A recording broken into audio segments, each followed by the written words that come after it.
할렐루야. 귀한 수요일 저녁 함께 하시는 여러분 가운데 주의 은총이 충만하시기를 축복합니다.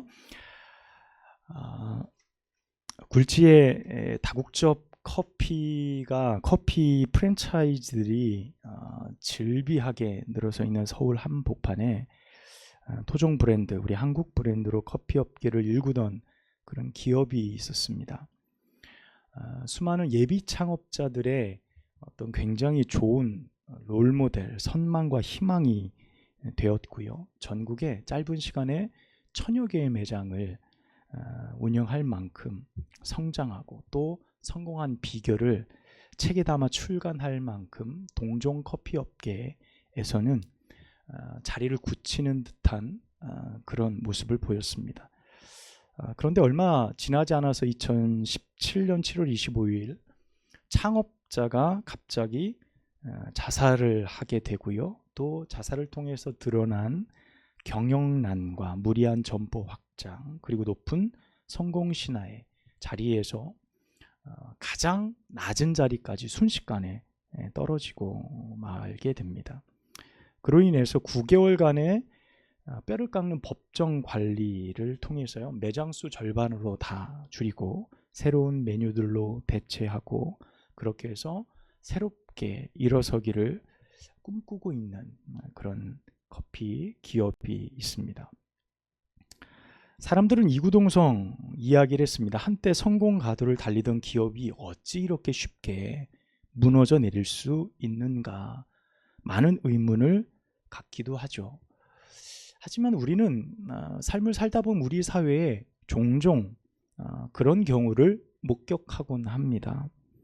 서울역 앞에 그렇게 큰 사옥을 가지고 있던 대우그룹이 하루아침에 도산할 것이라고 생각했던 사람은 많지 않습니다.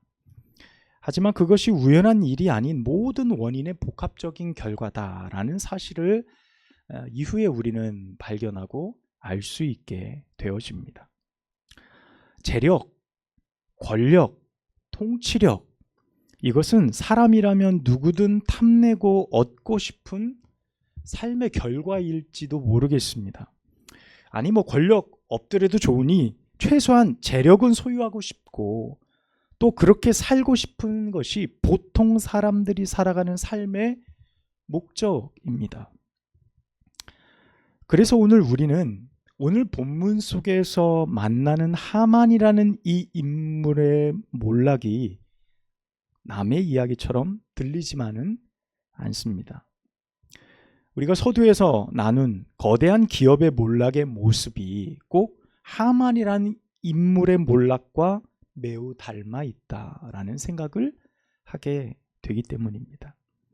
그 이유는 하만이 추구하며 살았던 삶의 목적이나 방향이 우리 주변에 있는 평범한 사람들의 평생의 삶을 들여 얻으려는 안간힘을 쓰는 권력 그리고 재력의 목적이 모두 동일하기 때문입니다.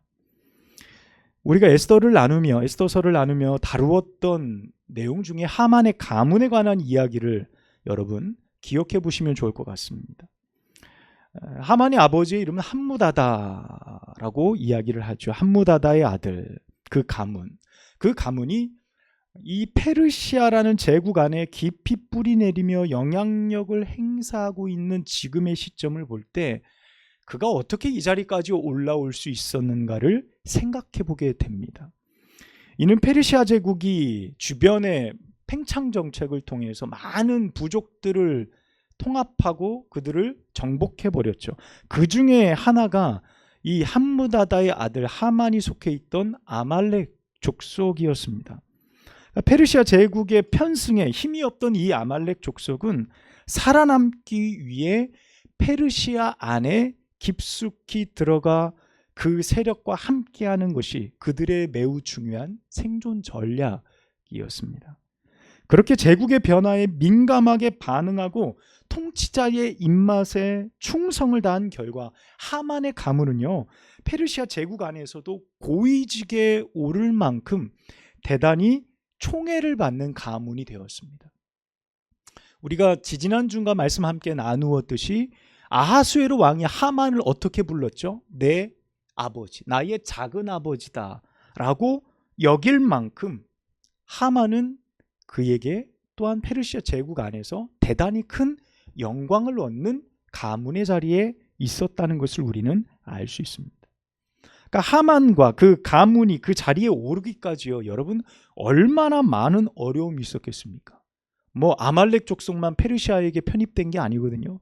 정말 많은 족속들이 페르시아의 정치적인 줄을 대고 그곳에서 성공하기 위해서, 권력을 잡기 위해서, 재력을 잡기 위해서, 안정과 평안을 잡기 위해서 얼마나 많은 정치적인 다툼들이 그 가운데 있었겠냐는 거예요. 여러분, 소위 인생의 공든탑을 쌓기 위해 자신을 비롯해서 자신의 주변에 있는 많은 사람들을 희생하기까지 얻은 영광의 자리라는 겁니다. 하만의 자리가 말이죠. 그런데 여러분, 그 공든탑이 무너지는 거예요. 그렇게 힘들게 쌓았던 공든탑이 무너져 내립니다.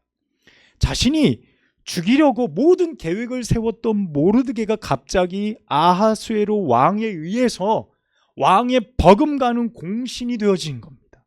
그를 인정해서 왕복을 입히고 왕관을 씌우고 왕이 타는 말을 태워서 이 하만이 모르드게를 수상궁을 싹 돌면서 왕이 존귀하게 할 자는 바로 이처럼 할 거다라는 어마어마한 일을 자신이 하고 왔으니 자신이 세운 모든 계획이 곧 수포로 돌아갈 상황이 되어진 겁니다. 더군다나 그 일을 누구한테 이야기하죠? 자기 친구와 아내에게 이야기했더니 뭐라 그럽니까?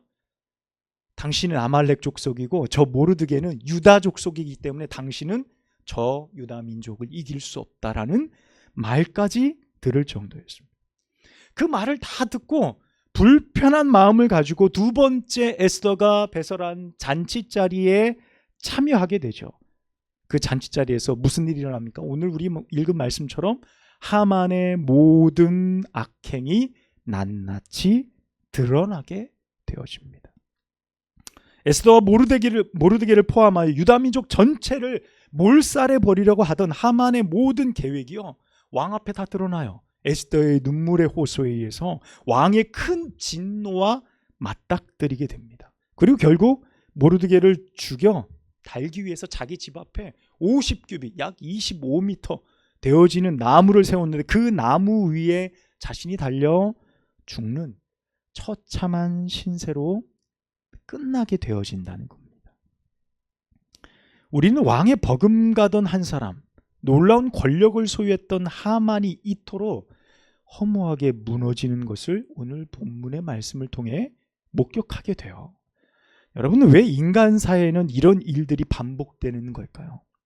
완전하다, 정말 이것만 얻으면 내가 세상을 다 얻은 것처럼 너도 나도 권력과 재력과 힘 붙잡아 보겠다고 인생 걸고 달려가는데 그 자리에 오른들 그것을 지켜낼 수 없는 상황들이 너무도 많이 일어나고 있고, 그것을 우리는 세계의 역사 가운데서도 너무나 많이 보고 있다는 사실이에요. 우리는 그 안에서 인생의 매우 중요한 교훈들을 발견해 볼 수 있습니다. 오늘 두 가지의 내용을 통해 여러분과 함께 그 말씀을 나누고자 합니다. 첫 번째는요, 권력과 재력은 내가 무엇이든 할 수 있다고 믿게 만드는 절대적인 힘이라는 겁니다. 권력을 쥐고 돈이 있고 힘이 있는 자는 내가 이 세상에서 나의 힘으로 무엇이든 할 수 있다는 착각을 갖게 한다는 겁니다. 하만은 자신이 모든 신하들보다 더 큰 권력을 얻었고요, 왕이 이 하만 앞에 모두 다 절하라고 말할 때에 가장 먼저 시행한 일이 무엇입니까? 그 권력을 가지고 유다 민족을 학살하는 조서를 반포하는 일이었습니다. 그 이후의 발단이 뭐죠? 모든 신하가 자기에게 무릎 꿇어 절하는데 저 유다 민족 모르드게만 나에게 절하지 않는 거예요. 나에게 무릎 꿇지 않는 거예요. 그것이 너무 기분 나쁘고요, 자존심이 상한 이유 때문이었어요. 그 발단이요. 내가 이만큼의 권력, 내가 이만큼의 재력을 겸비한 존재인데 나를 존경하지 않아? 나를 높이 보아주지 않아? 내 말을 따르지 않아? 이 사실이 그의 마음을 불편하게 했어요. 그래서 한 민족, 한 인종을 청소해버리겠다라는 공언을 하는 거예요. 내가 기분 나쁘기 때문에 모든 민족을 내가 없애버리겠다는 계획이에요. 여러분, 지금 하만의 계획이요, 보통 이성을 가진 사람의 발상이 아니죠.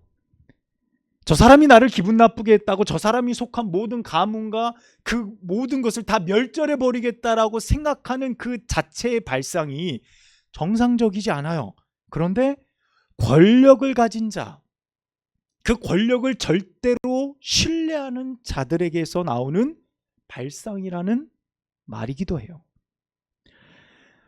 여러분, 세계 1차 대전에서 독일이 크게 패합니다. 그리고 나서 많은 혼란을 독일이 겪습니다. 그 혼란을 틈타서 정권을 잡아서 민심을 수습하고 군대를 재조직하고요. 그러고 나서 독일의 자주성, 독일 민족의 우수성을 세계에 알리기 위해서 세계 2차 대전을 일으킨 인물이 바로 아돌프 히틀러입니다. 그는 자신이 가진 권력과 신념에 편승해서 유대인들을 무참하게 학살했고요, 자국민들을 전쟁의 소용돌이 속으로 밀어넣어 버립니다. 여러분, 이 전쟁을요, 독일인들의 어떤 영광을 되찾는 거룩한 전쟁이다, 소위 성전이다 라는 의식을 연설을 통해서 이 히틀러가 독일 백성들에게 어마어마하게 주입을 합니다. 이 세계 2차 대전을 통해서 약 14개 국가에서 희생되어진 군인과 민간인들이 통틀어서 몇 명이나 되는 줄 아십니까? 무려 4,700만 명이 넘게 죽어요. 여러분, 4,700만 명이면요, 지금 우리나라의 인구와 버금갑니다. 그러니까 우리나라가 통째로 인구가 다 사라져버렸다고 해도 과언이 아닐 정도의 결과를 낳게 되는 거죠. 권력을 쥐었던 하만이 그릇된 발상, 그것은 꼭 히틀러처럼요, 자신이 가진 힘으로 무엇이든지 할 수 있다는 신념을 갖게 한다는 거예요. 그래서 페르시아 제국에 흩어져 있던 유대인들 얼마큼 되느냐? 300만 정도가 됐어요, 당시에. 이 300만을 12월 13일에 내가 죽이겠다. 하루아침에 그들을 다 죽이겠다. 그리고 그 죽이는 것에 대해서 아무런 죄책감도 갖지 않고 오히려 그 일을 벌이고 나서 나는 더욱 큰 권력을 소유할 것이다 라는 욕망에 차 있던 것이 하만이었다는 겁니다. 하만과 함께 있었던 또 다른 인물이 있죠. 그는 아하수에로 왕입니다. 여러분, 아하수에로 왕의 생각과 자세도 하만과 그리 다르지 않아요. 똑같은 권력자의 모습을 보여줍니다. 그는 하만의 제안, 그게 어떤 민족인지에 대해서 언급하지 않는 부분에 대해서도 물어보지 않아요. 아무 의심 없이, 양심의 거리낌 없이 자신의 인장반지를 빼어서 인종 청소를 승인한 인물이 아하수에로 왕입니다. 그리고 에스더가 배설한 잔치자리에서 뭐라 그러죠? 무려 나라의 절반을 에스더에게 주겠다고 3번이나 술김에 헌을 쏟아내는 사람이었습니다. 내가 나라의 절반이라 뚝 떼어서 당신에게 주겠다라는 말을 쏟아내는 것을 볼 때에 그가 스스로 생각할 때 자신이 가진 권력과 힘으로 내가 이 세상을 나의 뜻대로 얼마든지 통치하고 움직일 수 있다는 절대적 믿음에 기반한 사람이다라는 것을 우리가 어렵지 않게 발견해 볼 수 있다는 겁니다. 여러분, 하지만요, 오늘 하만의 몰락은 우리에게 무엇을 말해주고 있습니까? 이 절대 권력을 가진 이 하만이 갑자기 몰락한 모습을 보면서 우리는 무슨 생각을 하죠? 정말이지 권력 무상이다. 권력 무상이다라는 말을 떠오르게 해요. 권력, 힘으로 무엇이든 모든 것을 소유하고 누리고 정복할 수 있을 것 같지만 여러분, 결국 인생이 어떻다는 거예요? 무상하죠. 덧없이 흘러간다는 거예요. 덧없이 흘러간다. 그래서 죽음에 이르고 영원할 것 같았던 절대 권력도 그 죽음 앞에 모든 것을 내어줄 수밖에 없어요. 혹은 주변이 변하는 모든 상황에 따라서 권력의 무상함만을 남겨놓고 떠나게 된다는 사실을 우리 가운데 가르쳐 주시는 것입니다. 히틀러의 마지막은 소련과 불가침 조약을 맺었죠. 비공개로 맺었다가 결국 히틀러가 그것을 깨버리게 됩니다. 그리고 전쟁을 선포해요. 그래서 스탈린그라드라는 지역에 전투하고 북아메리카 전선에서 대패를 합니다. 그리고 미국이 그동안 계속 개입을 안 했거든요. 그러다가 미국이 참전을 하게 되고 궁지에 몰리게 됩니다. 1945년 4월 29일 소련군에 의해서 완전히 베를린이 포위가 됐을 때 이 히틀러는 에바 브라운, 그동안 결혼하지 않았는데 에바 브라운과 결혼한 뒤 이틀 뒤에 베를린 그 국가수상부 지하 벙커에서 청산가리를 먹고 자신의 권총으로 자살을 합니다. 인생의 권력, 재력을 의지하는 자의 말로가 이처럼 비참함을 보여주죠. 하만의 말로도 비참함을 오늘 성경은 우리 가운데 보여주고 있어요. 권력을 의지하는 자, 믿는 자들의 최후를 우리는 이렇게 목도하게 되어진다는 겁니다. 두 번째는 무엇입니까? 보이지 않는 힘, 하나님을 의지하는 자의 결과입니다. 에스더는 왕으로서요, 자신이 할 수 있는 일이 단지 왕 앞에서 매어 달려 우는 일 뿐이었습니다. 그의 매달림은요, 사실 아하수에로 왕에게 나오기 전 이미 3일간의 금식과 기도를 통해 하나님 앞에 드려진 일이었습니다. 그가 3일 동안 금식과 기도의 시간을 통해서 매우 정확하게 하나의 사실에 가깝게 이르게 됐어요. 여러분, 그것은 다른 것이 아니라 바로 하나님에 대한 절대적인 신뢰였습니다. 내가 왕후의 자리에 올라서 금식하며 기도하며 얻은 것은, 선명해진 것은 자신이 가진 권력이 아니라 내 안에 있는 하나님이 선명해진 거예요. 내 안에 계신 하나님께서 절대적으로 하나님을 의지하고 신뢰하는 믿음에 가까이 서게 되어지는 겁니다. 여러분, 하지만요, 에스더의 선택지는요, 기도 외에 의외로 많았어요. 여러분, 우리가 왕으로 하만과 결탁할 수도 있었다는 이야기를 우리가 지난번 함께 나누었죠. 모르드게와 둘만 살아남을 수 있는 확실한 방법도 있었습니다.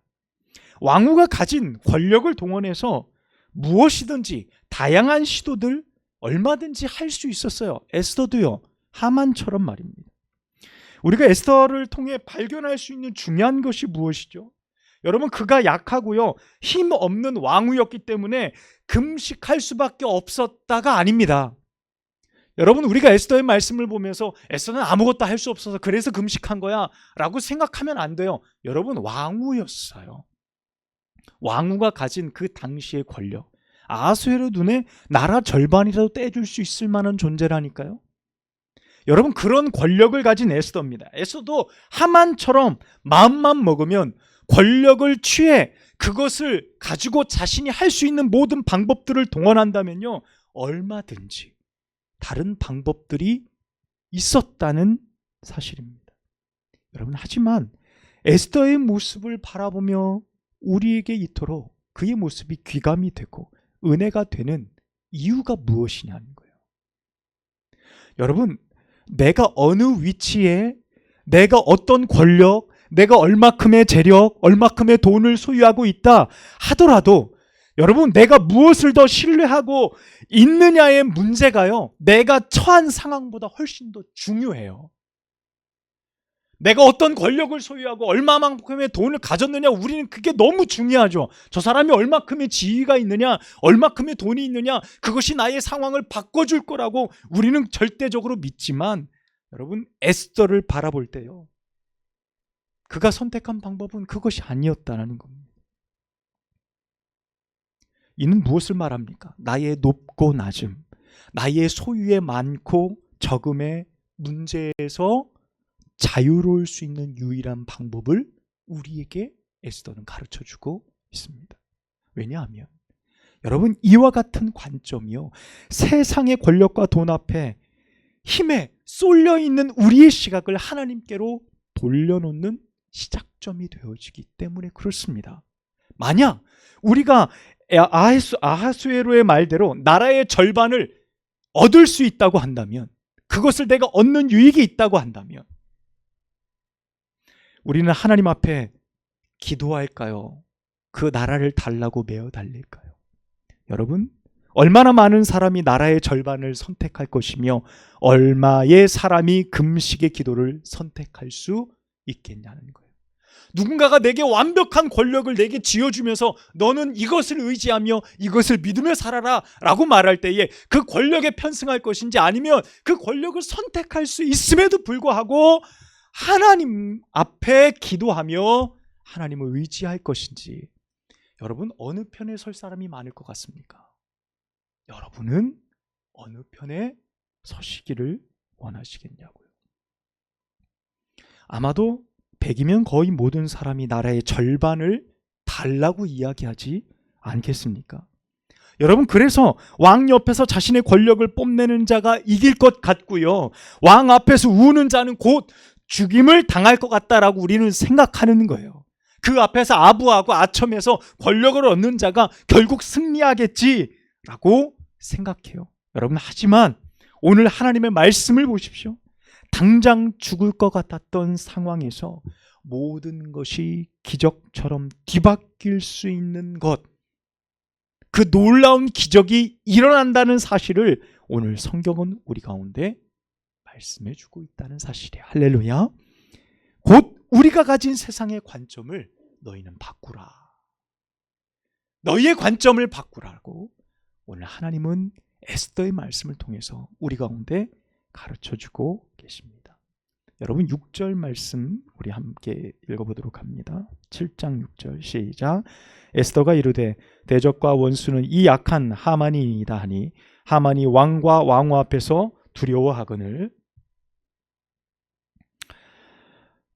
여러분, 이 말씀을 보면 하만이 한 번도 드러내지 않았던 자신의 감정을 우리는 이 6절에서 만날 수 있습니다. 여러분, 그 감정이 어떤 겁니까? 두려움이에요. 여러분, 권력자, 절대 권력자가 갖지 않는 것이 뭐죠? 두려움이에요. 두려움. 이 두려움이 그의 마음을 사로잡게 됩니다. 자신만만했던 하만이 두려워 떨게 되는 대역전극이 일어나게 되어지는 겁니다. 여러분, 다 망할 것 같았던, 곧 원수 앞에 그 손에 죽임을 당할 것 같았던 인생이 대역전극으로 끝나고 마는 겁니다. 여러분, 이 세상의 권력이 아닌 보이지 않는 힘, 하나님을 의지한 결과가 바로 이것이다 라고 에스더서는 우리 가운데 말씀해 줍니다. 할렐루야. 사랑하는 한마음교회 성도 여러분, 우리의 삶은 모두 다 각자입니다. 어려움도 그 정도가 다 다르지요. 느끼기에 그 편차도 다 크고 다릅니다. 각자 갖고 싶은 물질의 양도, 얻고 싶은 평안도 모두 달라요. 하지만 우리가, 이 자리에 모인 우리가 동일한 한 가지가 있습니다. 그것은 바로 하나님을 무엇보다 믿고 신뢰한다는 사실이에요. 할렐루야. 하나님을 우리는 절대적으로 신뢰합니다. 우리는 하나님을 그토록 믿고 의지하는 사람들이라는 사실입니다. 이것에 있어서 조금의 타협도 여지도 없어요. 내가 가진 힘과 능력보다 하나님을 더욱 의지하고 신뢰할 만한 믿음이 있다고 한다면, 여러분, 우리의 인생은 분명 악한 자의 손에 결코 무너지지 않는다는 사실을 오늘 말씀을 통해서 신뢰하는 여러분 되시기를 축복합니다. 여러분, 무상한 권력, 재력, 세상의 힘이 아닌 하나님을 의뢰하십시오. 반드시 여러분의 삶을 책임질 것입니다. 주께서 이루실 것입니다. 놀랍도록 대역전극으로 하나님이 우리의 삶을 사용하시고 돌보실 것입니다. 오늘 에스더의 말씀을 통해서 이 사실을 기억하시고 세상의 권력이 아닌 보이지 않는 손, 하나님의 거룩한 힘과 능력을 믿음으로 신뢰하는 우리들 모두가 되길 간절히 소망합니다. 기도하겠습니다. 하나님 아버지, 오늘 연약한 우리의 삶에 주실 거룩한 말씀 우리가 듣게 하셨고 마음에 새기게 하셨고 그대로 살고자 하는 마음의 열정 허락하시니 감사합니다. 에스더서의 말씀을 통하여 하만이란 절대 권력 앞에 당당히 그 권력에 편승하지 않고 하나님을 바라보며 울며 금식하며 기도하며 절대적으로 하나님을 신뢰했던 에스더의 믿음이 일으켰던 놀라운 결과를 우리가 함께 발견하게 하시니 감사합니다. 우리들의 인생도 다르지 않습니다. 하나님, 내가 가진 작은 힘과 재력 뽐내고 교만스럽게 자랑치 않게 하옵소서. 다 하나님으로부터 주어진 것들, 하나님이 내게 그것을 다시 찾으실 때 언제든지 내어드릴 수 있는 준비가 되어져 있게 하여 주시고 우리의 삶 덧없이 흘러갈 텐데 하나님, 덧없이 흘러가는 인생 가운데서도 정말 의미 있게, 정말 하나님 앞에 영광되이 우리에게 주어진 시간들을 온전히 할애하며 살아갈 수 있는 저희 모두가 되어지도록 축복하여 주옵소서. 그날에 하나님께서 우리를 칭찬하시고 잘하였다 착하고 충성된 종이라고 여기실 만큼 우리의 삶이 복되게 하시고 허탄한 시간들을 보내지 아니하도록 주께서 돌보아 주시옵소서. 하나님을 오늘 또 의지합니다. 연약한 우리의 작은 힘을 의지하지 않고 하나님의 거룩하고 영원한 힘을 바라봅니다. 주님, 우리의 삶을 인도하여 주옵소서. 예수님의 이름으로 간절히 기도하옵나이다. 아멘.